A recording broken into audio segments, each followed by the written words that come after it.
As we move into this, I guess the takeaways of your research, I guess the nice thing about that article in Skeptic is that it moves into questioning how can we improve the trust in scientists and science communication generally, which is very much where your career has gone. I imagine what you're considering now.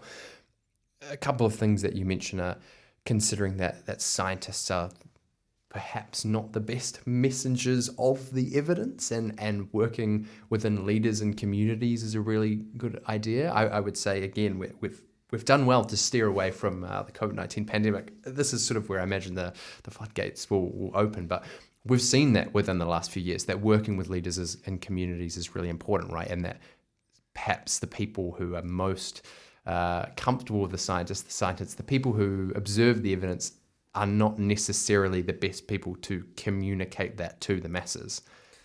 Yeah, I mean, particularly when you're trying to reach people who are maybe more opposed to the ideas, or they hold beliefs that would fall into that rejection of science category. So often, scientists might be preaching to the choir, and everyone's like, "Yeah, I'm on board with this." And as you say, with COVID and vaccines, this became a real challenge. Like, how do we talk to people who perhaps aren't that trusting of scientists? Well, for goodness sake, don't send a scientist down there. So there is this approach to identify leaders in the community, talk to them one-to-one, and then they become messengers because they are trusted by those communities. And there's some really good examples here in New Zealand, but also overseas, of where people work really hard to overcome any kind of lack of trust in the scientists specifically by working through these trusted intermediaries. So people who held respect as community leaders or religious leaders. And that was really effective. And that's a very specific study, specific case study where you actually were, there was a real public health need to try and reach those particular groups. And another couple of examples that you speak to in regards to the takeaways and how can we improve this trust in scientists. You talk about greater public access to research and data, and perhaps a more two-way style of communication. So it's not just the stripped down, here's what the scientists say. It comes down to the non-scientist common folk. There needs to be more scientists listening to the public. And you also talk about trying to engage with young people with the education of science earlier on. Are any of these, do you think, particularly important, or are they all just ideas that might help contribute? And obviously it's hard to quantify what they would look like. Yeah, I mean, I think they would help. It's hard to point to specific, real world evidence, because these things are being done to varying degrees, but they're not randomized controlled trials, right? So you can't sort of follow people over several years and say, the ones who got, science education randomly this way were different to the ones who got it that way. So it's all sort of what we'd say is like correlational or observational evidence. But it's there that says, getting science education in the high schools does lead you to being, probably a bit more quote unquote pro-science, but also more aware of how scientific issues fit into everyday life. The two-way thing, so better dialogue between the public and scientists. I'm doing air quotes here because it's not really that these two groups exist. Scientists are people; they live in society. But the idea of when you think about them as these kind of broad groups, scientists do often, or did, I say historically, just try and give information to the public and expect them to change their behavior or their beliefs. And really, they did that without understanding maybe what are some of the deeper issues that the public has with research. So GM food was a good one, where they're like, oh, we can just muck around with genes and make better fruits. And there wasn't a lot of listening to how the public thought about that and what concerns they might have had. And now, especially in places like Europe, there is a lot more of this dialogue where before research even starts, there is sort of discussion. Actually, there's a really good a case study of this in New Zealand, where they were looking at using genetically modified organisms for pest control. So potentially, modifying possums to be sterile, and then they'd pass that gene on. So quasi-sterile, less prolifically breeding, essentially.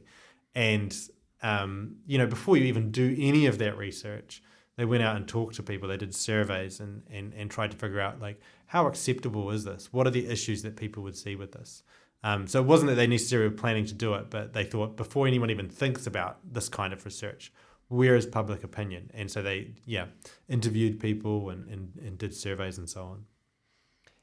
And I guess more broadly, I want to ask you, and I want to break this into two categories of a sort of, once you'd finished your research in and around 2020, before the COVID-19 pandemic began, and sort of afterwards, because I think those are potentially two different timeframes to ask you this question. Pre-COVID-19, and placing you in this 2020, let's say January or February, how did your personal opinions on people who reject science change after the scope of the research? And within that, I guess the question to ask is more broadly sort of, what do people who place themselves as science believers, again, air quotes as well, need to understand about science rejectors? I imagine looking at all this data and processing it must have changed, not necessarily changed your opinions, but given you a broader perspective of what the general public, people who are science believers, don't have access to, simply because they haven't pored over the data for 3-4 years like you did. Yeah, I guess a key thing is that I had a greater empathy for people who hold those beliefs.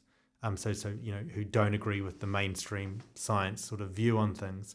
I wouldn't agree with them, but I think I understood their motivations better, and that kind of softened my position about it. I used to be probably quite militant as a sort of skeptic kind of mindset of like, I was very rational and these people were stupid, right?